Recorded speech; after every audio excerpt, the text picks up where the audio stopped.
अहममुक्तदा मयामबु तरामना ओक्सरी लोइना channel असना ngasi थागतसगदोरिबा वारी असि लौसिंग लैबा अंगांग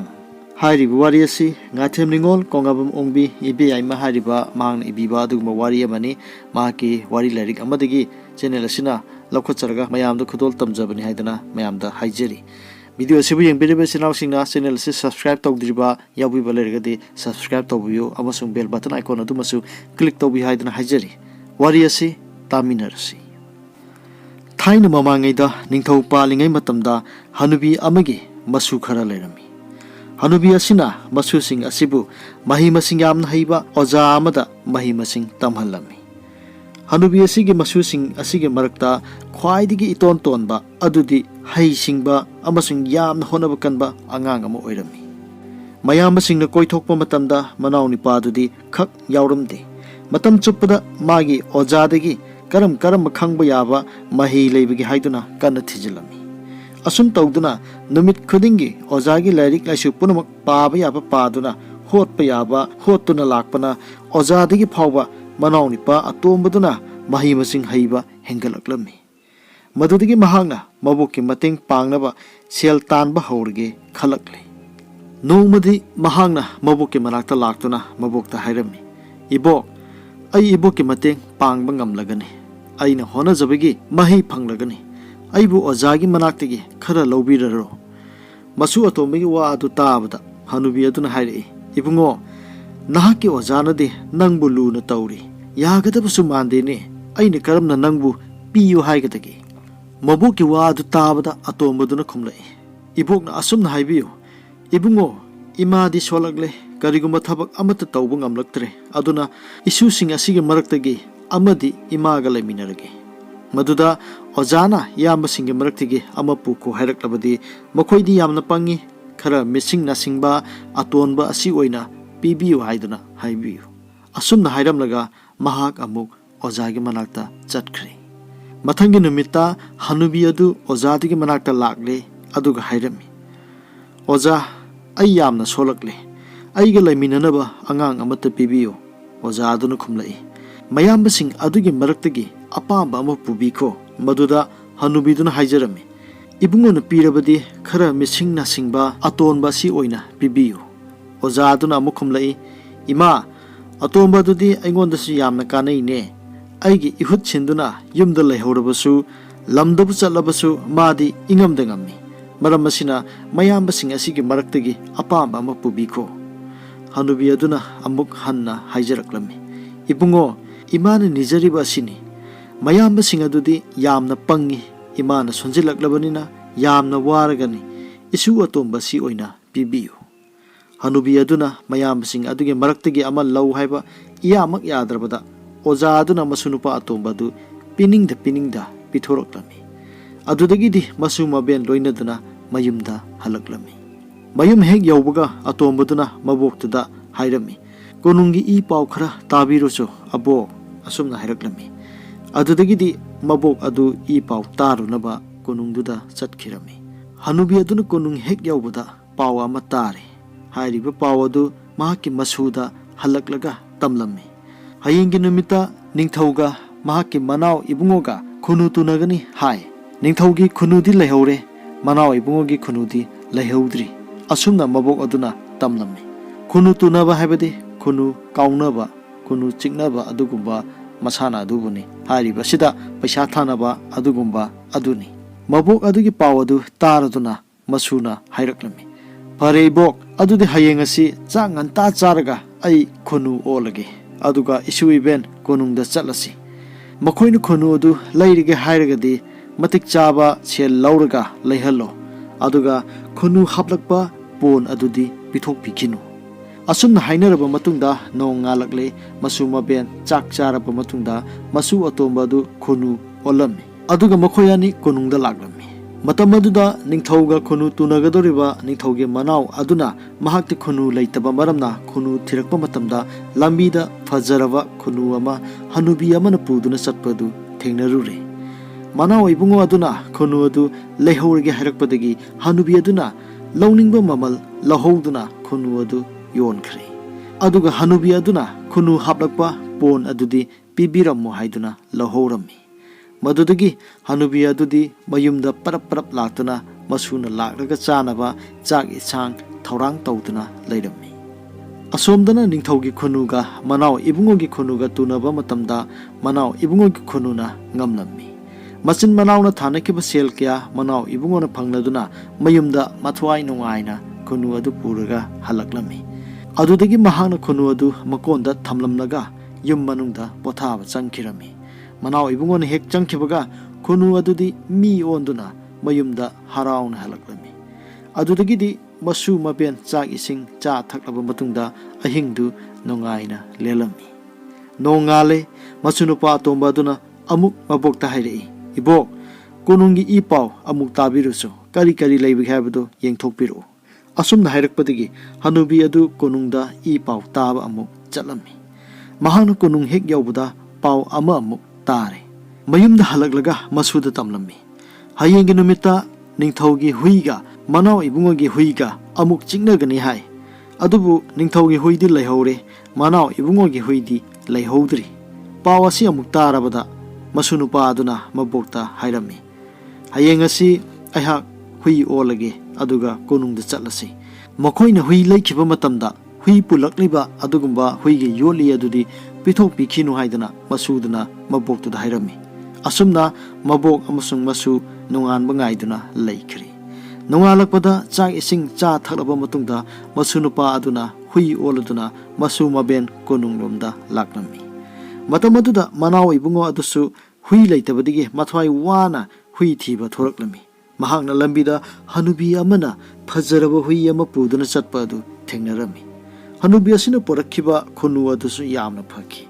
ꯍꯨꯏ ꯑꯁꯤꯁꯨ ꯐꯔꯝꯒꯅꯤ, ꯃꯍꯥꯛꯀꯤ ꯑꯋꯥꯕꯁꯤ ꯎꯕꯤꯗꯨꯅ ꯇꯥꯏꯕꯪ ꯃꯄꯨꯅ ꯊꯥꯕꯤꯔꯛꯄꯅꯤ꯫ ꯑꯁꯨꯝ ꯍꯥꯏꯅ ꯈꯜꯂꯗꯨꯅ ꯅꯤꯡꯊꯧꯒꯤ ꯃꯅꯥꯎ ꯏꯕꯨꯡꯉꯣꯅ ꯍꯨꯏ ꯑꯗꯨ ꯍꯅꯨꯕꯤꯗꯒꯤ ꯂꯩꯍꯧꯔꯒꯦ ꯍꯥꯏꯕꯗ ꯍꯅꯨꯕꯤ ꯑꯗꯨꯅ ꯌꯥꯔꯝꯃꯤ꯫ ꯂꯣꯏꯅꯅ ꯍꯅꯨꯕꯤ ꯑꯗꯨꯅ ꯍꯨꯏ ꯑꯗꯨꯒꯤ ꯆꯞ ꯆꯥꯕ ꯃꯃꯜ ꯂꯧꯍꯧꯔꯒ ꯍꯨꯏ ꯑꯗꯨꯕꯨ ꯄꯨꯜꯂꯛꯂꯤꯕ ꯌꯣꯠꯂꯤ ꯑꯗꯨꯗꯤ ꯄꯤꯈꯤꯗ꯭ꯔꯦ꯫ ꯑꯃꯁꯨꯡ ꯃꯌꯨꯝꯗ ꯄꯔꯞ ꯂꯥꯛꯇꯨꯅ ꯃꯁꯨ ꯅꯨꯄꯥꯅ ꯍꯜꯂꯛꯂꯒ ꯆꯥꯅꯅꯕ ꯆꯥꯛ ꯏꯁꯤꯡ ꯏꯟꯁꯥꯡ ꯊꯧꯔꯥꯡ ꯇꯧꯗꯨꯅ ꯊꯝꯂꯝꯃꯤ꯫ ꯑꯁꯣꯝꯗꯅ ꯅꯤꯡꯊꯧꯒꯤ ꯍꯨꯏꯒ ꯃꯅꯥꯎ ꯏꯕꯨꯡꯉꯣꯒꯤ ꯍꯨꯏꯒ ꯃꯔꯜ ꯃꯊꯨꯝ ꯊꯥꯅꯗꯨꯅ ꯆꯤꯛꯅꯍꯜꯂꯤ꯫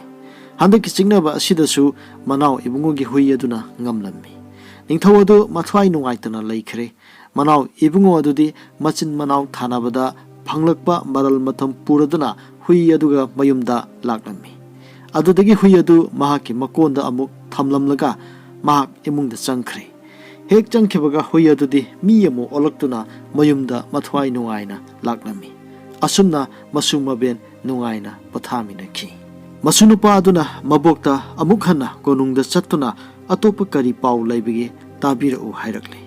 ꯃꯁꯨꯒꯤ ꯋꯥ ꯑꯁꯤ ꯇꯥꯔꯕ ꯃꯇꯨꯡꯗ ꯍꯅꯨꯕꯤ ꯑꯗꯨ ꯀꯣꯅꯨꯡꯗ ꯀꯔꯤ ꯄꯥꯎ ꯂꯩꯕꯒꯦ ꯈꯪꯗꯣꯛꯅꯕ ꯑꯃꯨꯛ ꯍꯟꯅ ꯂꯥꯛꯂꯝꯃꯤ꯫ ꯀꯣꯅꯨꯡ ꯌꯧꯕꯒ ꯍꯅꯨꯕꯤ ꯑꯗꯨꯅ ꯑꯇꯣꯞꯄ ꯄꯥꯎ ꯑꯃꯨꯛ ꯇꯥꯔꯦ꯫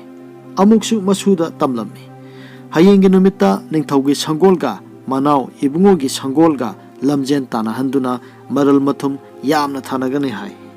ꯄꯥꯎ ꯑꯁꯤ ꯇꯥꯔꯕꯗ ꯃꯁꯨꯅꯨꯄꯥꯅ ꯃꯕꯣꯛꯇ, "ꯍꯌꯦꯡꯗꯤ ꯁꯪꯒꯣꯜ ꯑꯃꯨꯛ ꯑꯣꯟꯗꯨꯅ ꯀꯣꯅꯨꯡꯂꯣꯝꯗ ꯆꯠꯂꯁꯤ. ꯃꯈꯣꯏꯅ ꯁꯪꯒꯣꯜ ꯂꯩꯈꯤꯕ ꯃꯇꯝꯗ ꯁꯪꯒꯣꯜꯒꯤ ꯆꯨꯞꯂꯤ ꯑꯗꯨꯗꯤ ꯄꯤꯊꯣꯛꯄꯤꯈꯤꯅꯨ" ꯑꯁꯨꯝꯅ ꯍꯥꯏꯔꯝꯃꯤ꯫ ꯑꯁꯨꯝꯅ ꯍꯥꯏꯗꯨꯅ ꯃꯁꯨ ꯃꯕꯦꯟ ꯅꯣꯡꯉꯥꯟꯕ ꯉꯥꯏꯔꯝꯃꯤ꯫ ꯑꯗꯨꯗꯒꯤꯗꯤ ꯅꯣꯡꯉꯥꯜꯂꯕ ꯃꯇꯨꯡꯗ ꯆꯥꯛ ꯏꯁꯤꯡ ꯆꯥꯔꯕ ꯃꯇꯨꯡꯗ ꯃꯁꯨ ꯑꯗꯨꯅ ꯁꯪꯒꯣꯜ ꯑꯣꯜꯂꯗꯨꯅ ꯃꯁꯨ ꯃꯕꯦꯟ ꯀꯣꯅꯨꯡꯗ ꯂꯥꯛꯂꯝꯃꯤ꯫ ꯑꯁꯨꯝꯅ ꯃꯍꯩ ꯍꯩꯔꯕ ꯃꯁꯨ ꯑꯇꯣꯝꯕꯗꯨꯅ ꯇꯧꯔꯤꯕ ꯊꯧꯑꯣꯡ ꯊꯧꯔꯝ ꯑꯗꯨ ꯃꯍꯥꯛꯀꯤ ꯑꯣꯖꯥ ꯑꯗꯨꯅ ꯈꯪꯂꯛꯂꯝꯃꯤ꯫ ꯑꯇꯣꯟꯕ ꯑꯉꯥꯡ ꯑꯁꯤꯗꯤ ꯑꯔꯥꯏꯕ ꯑꯉꯥꯡ ꯅꯠꯇꯦ, ꯃꯍꯥꯛꯅ ꯃꯍꯩ ꯄꯨꯝꯅꯃꯛ ꯍꯩꯈ꯭ꯔꯒ ꯑꯁꯨꯝꯅ ꯅꯨꯡꯉꯥꯏꯅ ꯃꯔꯝ ꯃꯊꯨꯝ ꯇꯥꯟꯁꯤꯟꯕ ꯑꯁꯤꯗꯤ ꯊꯨꯒꯥꯏꯗꯕ ꯌꯥꯗ꯭ꯔꯦ꯫ ꯑꯁꯨꯝ ꯍꯥꯏꯗꯨꯅ ꯃꯍꯥꯛꯄꯨ ꯇꯥꯛꯄꯤꯔꯤꯕ ꯑꯣꯖꯥ ꯑꯗꯨꯅ ꯈꯜꯂꯝꯃꯤ꯫ ꯂꯣꯏꯅꯅ ꯃꯁꯨ ꯃꯕꯦꯟꯅ ꯂꯥꯛꯀꯗꯕ ꯂꯝꯕꯤ ꯑꯗꯨꯗ ꯃꯁꯛ ꯈꯪꯍꯟꯗꯅ ꯑꯣꯖꯥ ꯑꯗꯨꯅ ꯉꯥꯏꯗꯨꯅ ꯂꯩꯔꯝꯃꯤ꯫ ꯑꯗꯨꯗꯒꯤꯗꯤ ꯑꯣꯖꯥ ꯑꯗꯨꯒ ꯁꯒꯣꯜ ꯄꯨꯗꯨꯅ ꯂꯥꯛꯂꯤꯕꯤ ꯍꯅꯨꯕꯤ ꯑꯗꯨꯒ ꯊꯦꯡꯅꯔꯝꯃꯤ꯫ ꯃꯇꯝ ꯑꯗꯨꯗ ꯃꯁꯛ ꯂꯣꯜꯂꯕ ꯑꯣꯖꯥ ꯑꯗꯨꯅ ꯁꯒꯣꯜ ꯑꯗꯨ ꯂꯩꯍꯧꯔꯒꯦ ꯍꯥꯏꯗꯨꯅ ꯍꯅꯨꯕꯤ ꯑꯗꯨꯗ ꯍꯥꯏꯔꯛꯂꯝꯃꯤ꯫ ꯍꯅꯨꯕꯤ ꯑꯗꯨꯗꯤ ꯅꯤꯡꯊꯧꯒꯤ ꯃꯅꯥꯎ ꯑꯇꯣꯝꯕ ꯑꯗꯨꯅ ꯁꯪꯒꯣꯜ ꯂꯩꯇꯕꯗꯒꯤ ꯂꯩꯒꯦ ꯍꯥꯏꯔꯤꯕꯅꯤ ꯍꯥꯏꯗꯨꯅ ꯈꯜꯂꯝꯃꯤ꯫ ꯑꯣꯖꯥꯅꯤ ꯍꯥꯏꯕ ꯑꯁꯤ ꯃꯍꯥꯛꯅ ꯀꯥꯎꯈꯤꯕꯅ ꯁꯪꯒꯣꯜ ꯑꯗꯨ ꯑꯣꯖꯥ ꯑꯗꯨꯗ ꯂꯩꯕ ꯌꯥꯊꯣꯛꯈ꯭ꯔꯦ꯫ ꯑꯗꯨꯕꯨ ꯍꯅꯨꯕꯤ ꯑꯗꯨꯅ ꯁꯪꯒꯣꯜꯒꯤ ꯆꯨꯞꯂꯤ ꯑꯗꯨꯇꯪꯗꯤ ꯊꯝꯕꯤꯔꯝꯃꯨ ꯍꯥꯏꯗꯨꯅ ꯁꯪꯒꯣꯜ ꯂꯩꯔꯤꯕ ꯑꯣꯖꯥ ꯑꯗꯨꯗ ꯍꯥꯏꯔꯛꯂꯝꯃꯤ꯫ ꯃꯗꯨꯗ ꯑꯣꯖꯥ ꯑꯗꯨꯅ ꯁꯥꯎꯅ ꯈꯨꯝꯂꯛꯂꯝꯃꯤ, "ꯀꯔꯤꯅꯣ ꯍꯅꯨꯕꯤ, ꯈꯨꯟꯅꯨ ꯌꯣꯜꯂꯕꯗꯤ ꯈꯨꯟꯅꯨ ꯄꯣꯟ ꯄꯤꯒꯗꯕꯅꯤ. yoolabadi huigi yoli pigedabani sangon yolagana sangon gi chupli pigedabani asumna hairamlaga sangon chupli piramdana hoja aduna sangol adu yangna thawraga chatkhre hairamli bu wahi sing aduna hanubi aduna karigumba wakhal ama khallaga mahak pambai leitiduna mayumda mathwai nungaitana halaklami asomdana sangol adu oja aduna phuduna hangat handa pangthawda thawrami mana asom thorokpasida sangol adu yamna warami yamna su choktharami phana yamna thawduna sangol adu oja aduna laknarami oja aduna sangol adu ising khara pithakki khaluduna khongbana amada ising pithaklami adubu ising thakna sangol aduna nga onduna khongban manungda changkhri oja aduna hera laksaida asum haina nga adu phana ba haiduna khongban adu isitpa horoklami kangadabu khajitang ngairaklaba matam aduda nga adu amuk uchek onduna paithokkhre oja adu su hera othongna laksakre da hareduna khunu kharang onduna uchek adu koitan tanarklami phangadabu khajitang ngairaba matamda uchek aduna sumangda nungsa yaiduna leiriba ningthaugi machanupi amagi mamangda sanagi lik paring oladuna pop launa tarare madu ubada ningthau machanupi aduna khungatlami khunu kharang aduna upai leitraduna manak aduda usa amada tongduna yengduna leirami matam aduda ningthau machanupi aduna koyeng yenglakpada khunu kharang adu nattana kana amata uba phangdri ligasi usik asina chelakpa tare mapuna thiraklaga pirege haiduna ningthau machanupiduna thamjinkhare khunu kharang aduna madu ubada chakniba amagi saktam amu oladuna ningthau machanupige manakta laklami ningthau machanupi aduna su chakniba ama laklibadu ubadagi areiba khara hapke haiduna tawrokpa matamda chakniba aduna hairaklami aidi adugumbadu karisu pamjadi ibemagi manakta apam pot ama leire khangbadagi madu nijaba lakchabani piba ngambigani hairabadi amukta wasak piyu areiba pot oirabadi soidana pijagani haiduna ningthau machanupi aduna wasak thokari changni baduna hairaklami usek amana aigi lik pareng ama chenkhre madu ibemagi mangda thadakhiduna ibemana lawsin bikhre madu khara pibiyu asumna hairakpada ningthau machanupiduna pijege hairaduna lik adu lokthokpa changlami matam aduda mahangna lik adu hek paigi haiduna torokpada lik aduna wa khara hairaklami ibema lik adu chakni bada piba matamda maru mari khakpi ho aduga piba matamda se lawjaro haiduna imungdigi laktuna langthokpi kho wa asitabada ningthau machanupi adudi ingangakre lik asidi mawong amanina man hairibasi tawbirage asumna khaludana ningthau machanupi aduna maru mari khakhauraga imungdigi se lawjaro haiduna lik adu langthorakle asumna langthorpada lik adudi chaknibigi mamangda chagem oladuna ichai saiduna tarami chagem olabanina khunba yadraba maramna mahakna khunu amuk onduna chagem adu machinaduna pak khanduna chaba horaklami hairiba matam aduda imungda leihoriba lik maru mari aduna haudong mari oladuna khunu adubu lakke haiduna chenthoroklami madu hek ubada oja aduna ngamaroi khaluduna magi hanagi ojagi sakfam adu olaklami aduga hairi atomba toklasi nahang hona jabigi mapana aingondigi haiba henduna aibu maichiba pire aduna ai pele hojikti nahangna hairiba mahi adudagi saruk chama henduna nungaina palo atomba aduna su ojana aihakpu matik chana punamak simbibani asum hairaduna mahaki ojagi makhong adubu pairaduna khurumjarami asumna khoiramjaraba matungda atonba adu ojagi thongjal phangladuna mahaki hanagi mahi adudagi hengatnaba mathang honaraktuna tungdadi masuma ben nungaina panki asumna honaba kanbadagi masu atonba aduna matik chaba misak ama oiba ngamki asumna ngasigi phunga wari asi matang swaida loiselli hairiba wari asidasu adugumba akoigi inkhaloliba naharol singda tambiba yaba khangjinba yaba karigum khara sum thengnaba maramna hairiba wari asi lokacharaga miyamda khudol tamjabani asumna honaba kanba khangba kanba thijanba kanba adugumba miyoi sing adudi lemna mangde habadu ngasigi phunga wari asina mayamda phungdu e haiduna channel asina thamjari ngasigi video yengberiba channel singbu channel asina haninga leituna thagap phungdokchari video asibunuk sibiduna like amadi share tawbiyu haiduna haijari ngasigi oinadi matang swaida loisinjarage Kangleipak ꯏꯃꯥꯅ ꯌꯥꯏꯐꯔꯦ